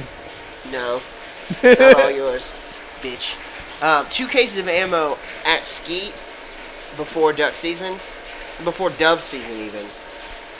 Through the summer, I'm going to shoot a ton of skeet through the summer, and I'm going to... What I'm gonna do is make you buy either a new barrel for your shotgun that you have now, or a new shotgun in general. Yeah. Well, how much does a new barrel cost? I looked one up for your gun specifically, probably $100. $100? That's it? Or you can just be a badass and buy yourself a Stoger shotgun. Well, so I got all hot to trot because I saw the Stoger on sale at Academy, on sale for $474 with a $75 rebate, but it's a $3,000, and you're like anti-$3,000, right? I'm not anti-$3,000. Just get the $3,500. Mine's a 35. I like the 35. They shoot. The difference between the two is the 3000 shoots 2 3/4 and 3-inch. The M3500 shoots 2 3/4, 3-inch, and 3.5. So that's your goose loads, right? Yeah. I mean, you can get away with just 3-inch. 3-inch is No doubt. fine. I mean, like my over and under I have is 3-inch only, according to the manufacturer. But I so desperately want a Stoker. you should buy one. I need a new You shotgun. should desperately. buy you a Stoker. The problem is that I'm saving Everybody should own a up Stoker. for an elk hunt. You know what's amazing to me? We had to check with the game wardens, Yep. and he picked my Stoker up and was playing around with, like, not playing around, he was checking it to make sure it was legal. And while he was messing with it, he was like, the action on this thing feels amazing. And I'm like, yeah. He was And- dumbfounded. and- yeah, he was, Like, and he kept on, dumbfounded. like, he almost took my offer. I was like, if you want to put a shell or two in there and run it a few times, be my guest. Take whatever shell you want. And he was like, you could tell in his mind, he was like, I really want to. And he was like, but I have to be professional. Which I praise him for. I get Because it. I probably couldn't have. If someone handed me the shotgun, I was like, this thing feels amazing. And they're like, pull the trigger a couple times. I'd be like, all right. Pow! Pow, pow. Get in the truck. Let's go. But,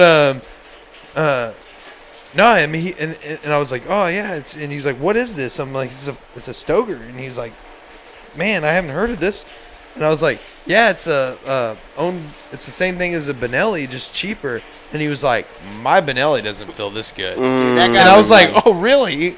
like, I've never seen somebody's, like, face, like, he's, like, holding that gun, cycling it, and he, like, Yeah, he looks picked and, up twice. and he's like, what is it? Like, to the point where, like, I was like, holy shit, something's wrong with Jordan's gun, and we're about to get fucking tickets here. And he was like, what is this?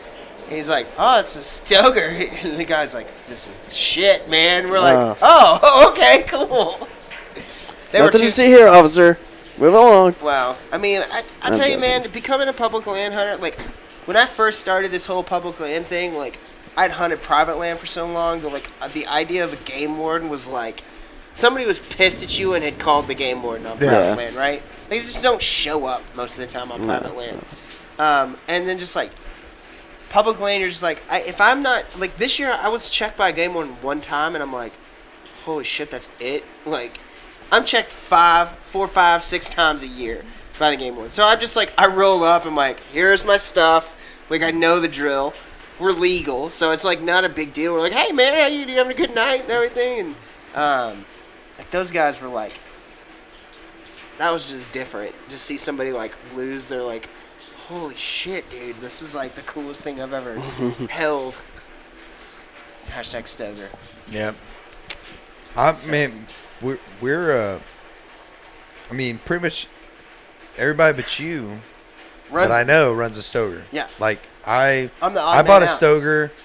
I can't remember how I even found Stoker. I can't remember, but like I went and bought one, and then we took it out. Everyone shot it, and like we'd go run.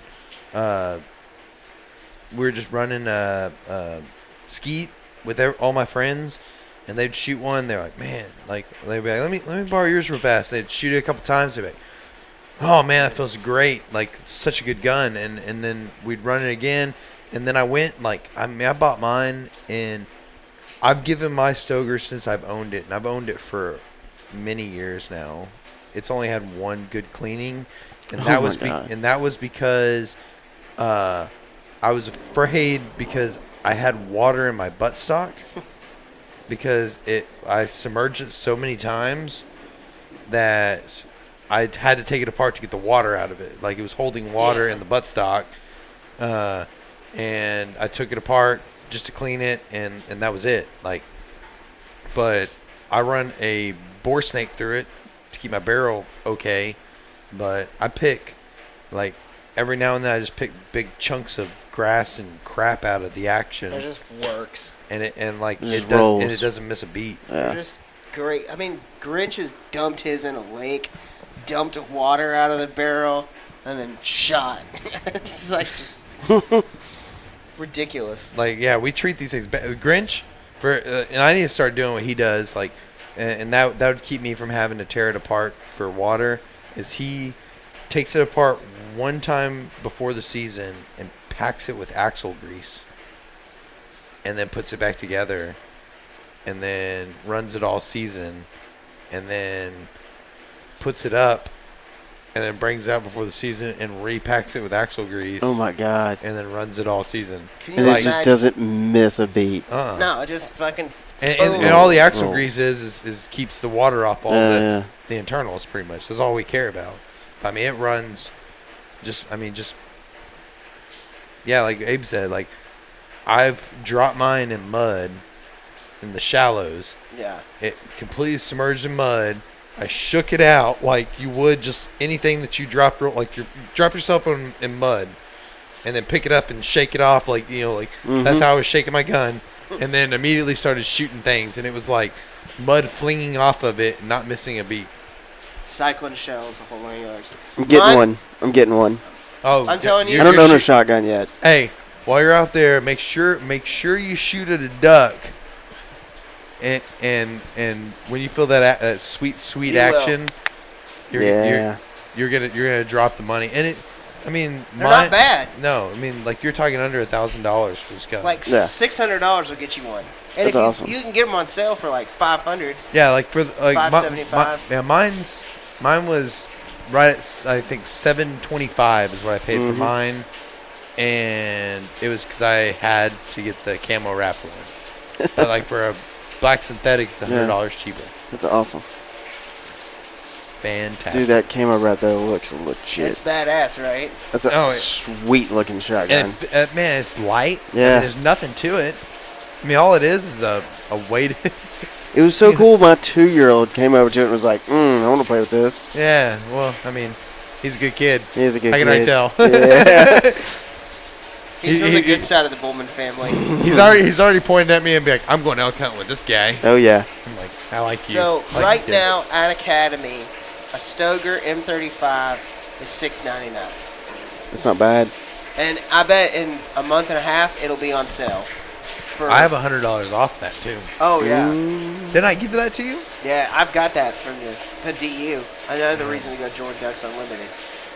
They send you cool shit in the mail. Hashtag Ducks Unlimited. Yeah, exactly. $100 off your $500 or more purchase. I lost my mind when I got that little pamphlet, and I was like, holy shit. If my wife wouldn't just leave my ass, then I'd have to go live with you. We're getting an apartment. When all this is over? We're just going to live in your trailer, and we're just going to move around. Cook meth.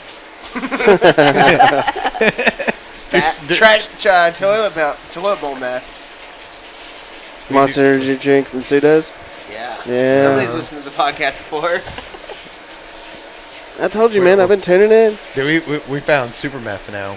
Oh, talk to me about super meth. Mountain Ops and Monsters shook together. Hashtag Mountain Ops. So we went before we do our big fantasy baseball draft. Sucks. And no, it wasn't. It wasn't fantasy baseball draft. Sucks. No, it was a party we were having. Yeah. And it was just the Conor McGregor fight. Okay. Yeah. So. Where's Habib? Yeah. Yeah. So I was like, I had SS Leaky Creek with the trolling motor, which we had gone out and failed miserably together, where we had to like get out and walk the boat back to the boat ramp. You had to portage? Yeah. It was bad. We went through some shit with that boat. So I was like, let's get a motor. So I was trying to get a motor. We stayed up till 3 o'clock in the morning trying to get a motor running. And like we had to leave at 3 o'clock in the morning. We stopped working on the boat motor at 2:30. Enough for Jordan to go like, I'm just gonna crash out on the couch for 2 seconds. I was like, fuck it, I'm taking a shower, and then we're just gonna like. I don't even think Jordan went to sleep. He just like laid down, Rested my ass. Shut down the engines to get back to zero. Gavin had gone to bed like 3 hours earlier, so he had had some sleep. We met Grinch out. The 4 of us went out there, and the SS Redneck Leaky Riviera. With 2 kayaks tied off the back of it, one of which was having Grinch in it. And so Being pulled by a 50 trolling pound, motor. 50 pound thrust trolling motor. We Oh went my God. far out there too, and got back. Who makes this trolling motor? Because they need to be a Minn Kota. sponsor. Minn Kota. Minn Kota, just a Minn Kota 50 pound. Why would you have anything else? Yeah. Is there actually other brands? I believe there is, but like I don't know. Like Not as far in as I this know, there's universe. 2 types of trolling motors. There's a Minn Kota that is black, and then Minn Kota that is white, and that's all that exists. I believe Motorcraft There's jokes. makes one. Yeah, There's so lots of jokes right there. We should put. Never mind. No, say it. So, my wooden boat has stalled out. You mean your complete tear down and remake of like a 1948 Chris Craft? It's a 61. Okay. 48. But we could pop the. I have an Evan 175 on it. That's a 75 horsepower motor. How fun would that be? No, it wouldn't be fun. It'd sink that fucker in a minute. No, see, we thought about this. I talked to my father-in-law about this, and he was like, having a bigger horsepower motor is not a big deal. You just don't twist the handle as much. So 75 horsepower. You have a 75 horsepower. We can take all the gear, Yeah. and it would not care. And just like, we would need a trolling motor.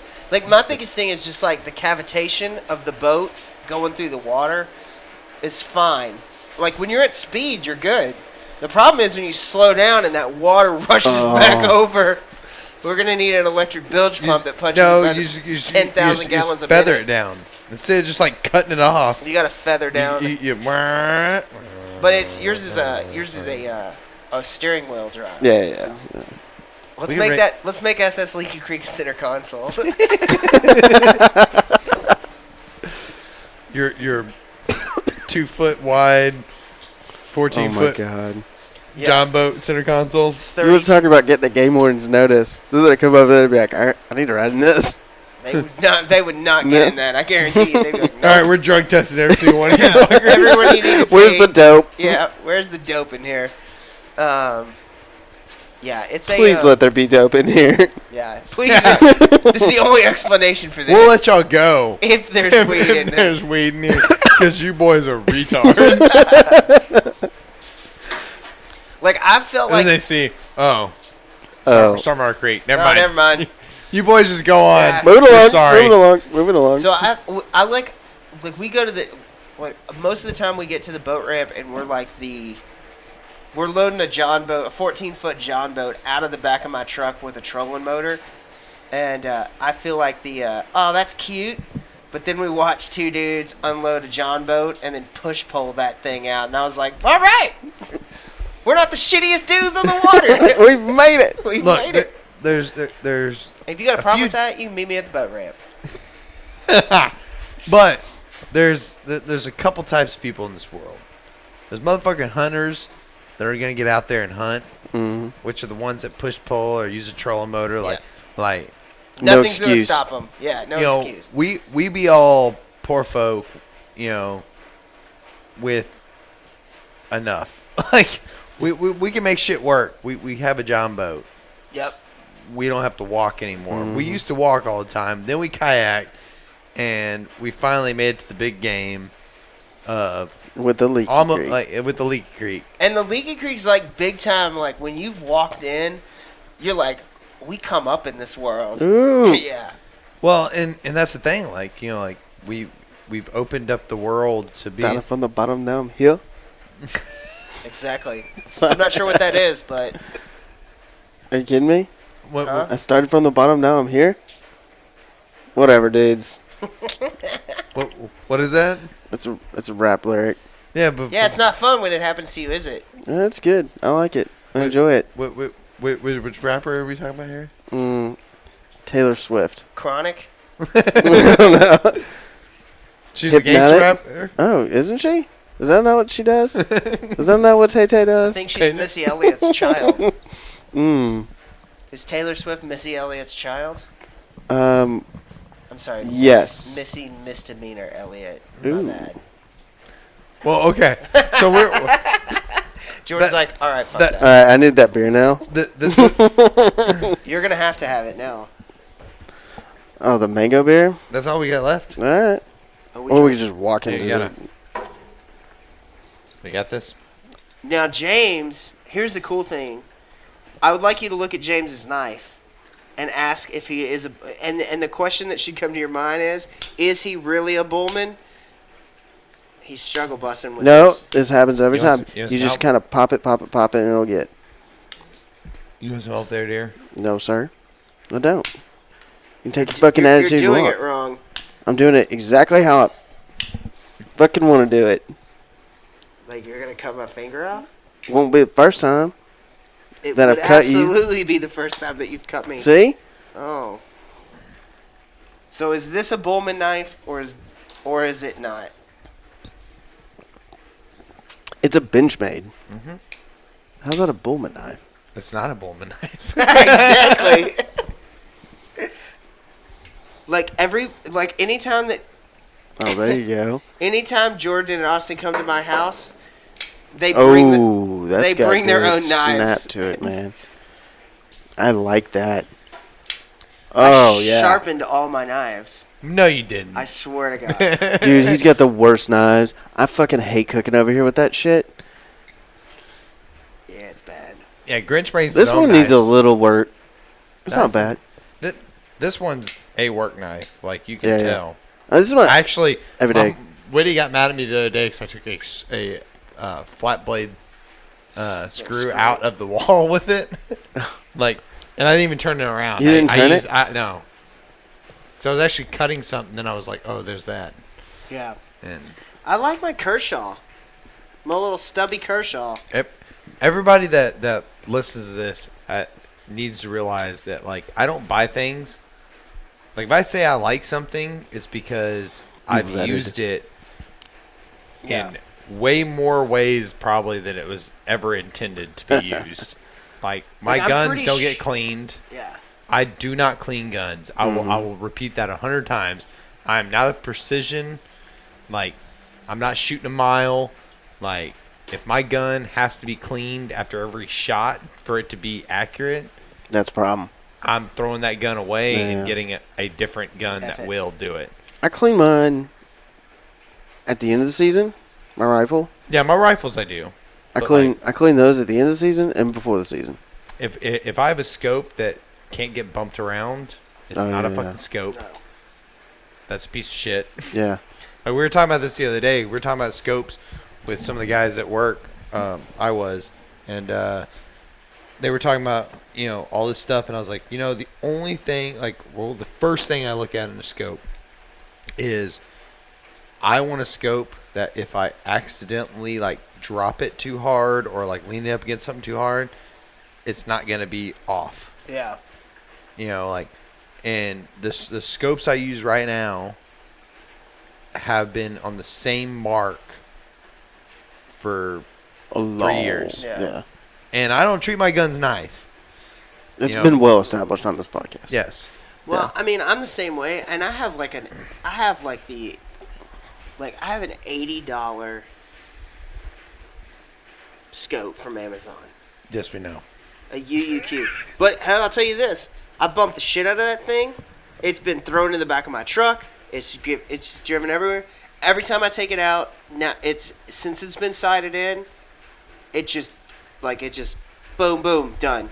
I take 2 shots, and the second one is just because I'm like, let's make sure the first one was good. When you're shooting at a deer, you take 2 shots?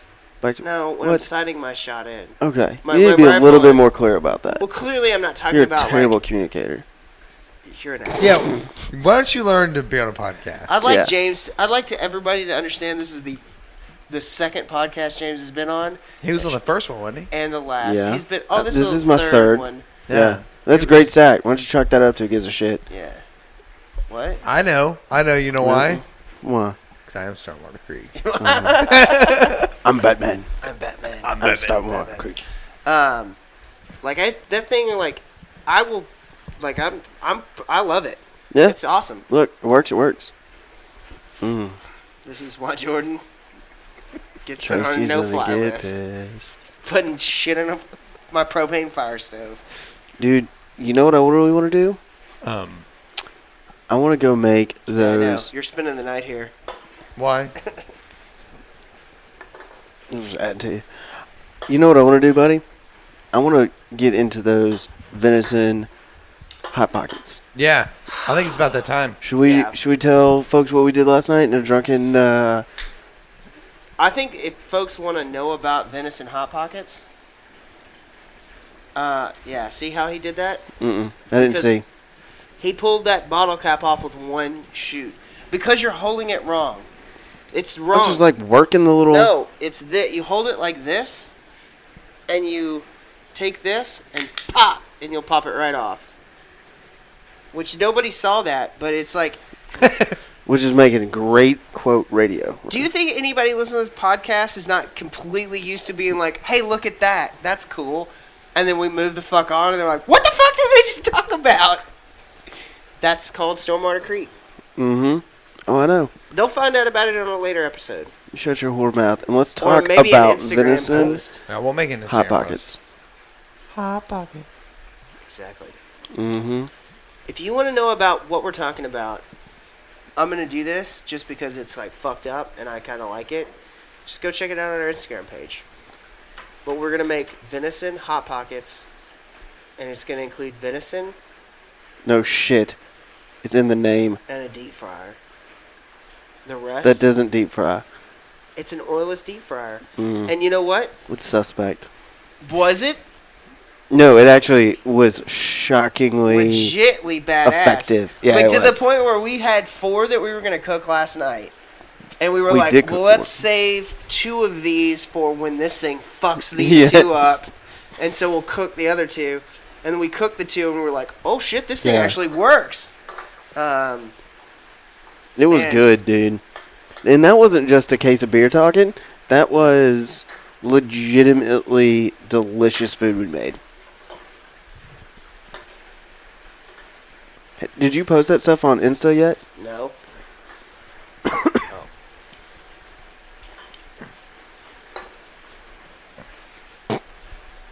Does Abe believe in, Like Some little swigs of tabletops? beer. he does that. Yeah, it's gay. Like 2 sips of beer. Oh, that's the odd man out right there. Oh, no, that's the crown jewel. Get a picture of that. It's a Texas Christmas tree. That legitimately is a Texas Christmas tree. You're welcome. So James was like, when James comes into town, he has like to-do lists, shockingly. And one of them is eat Mexican food because Good Mexican food. he lives in Baton Rouge and there's no such Which is thing Texas. Go ahead. there is no such thing as good Mexican food outside of Texas. Bring it. If you think there's decent Mexican food outside of the Red River, I need to know where they're at. like fucking Like, for sure. show me because I've tried and it's failed to the point where Every I'm like, time. I'm fucking done. I'm not trying it anymore. Second thing is barbecue. Yep. Because there That is no does greater not- barbecue of Texas. I did recently find a place that would not last long in Probably Texas. some dude who moved from Texas. I don't know.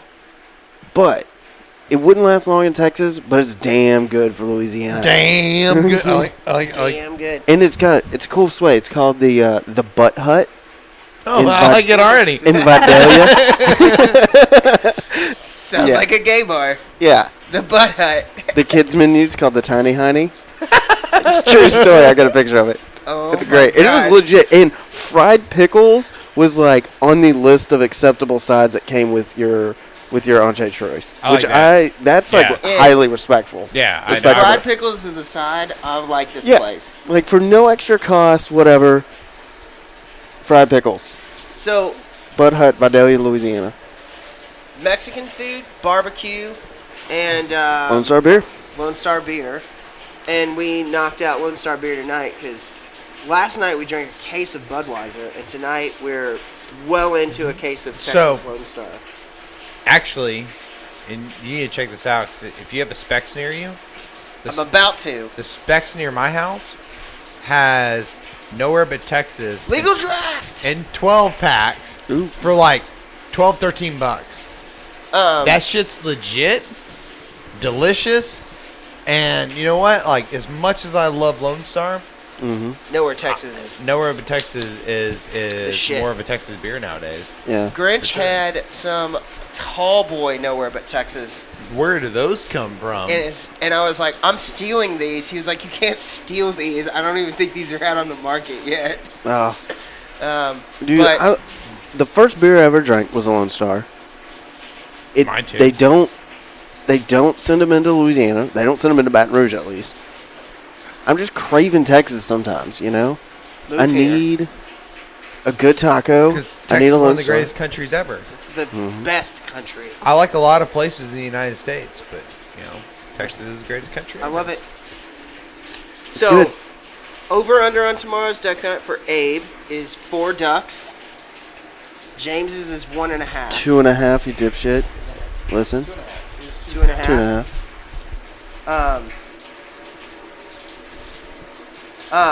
So 4 ducks for Abe, 2.5 for James.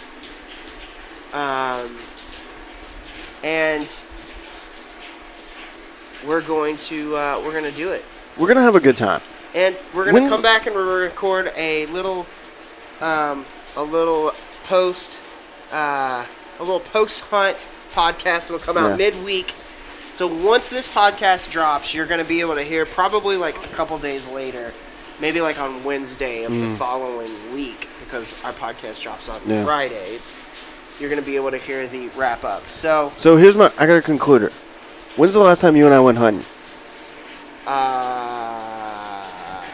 It's been a while. that long. It's that long. That's what I'm fucking excited about. Exactly. We've been doing our own little zones of hunting and getting into what we're doing, and now we're able to get together on it, and that's gonna be cool. It's gonna be awesome. Yeah. I'm super excited about it. So, Merry Christmas to everybody, first and foremost, because it's the day after Christmas. Second of all, it's going to be weeks after Christmas. This will be probably the first or second week of January you're hearing this. But, I'm going to go ahead and say it. Abe wins. He shot 5 ducks and one's the over and under. So, Is that's this it. Game is this over. Inception Done. Duck podcast? Done. All right, guys. Thanks for listening. Review and like the podcast. Thanks for tuning in.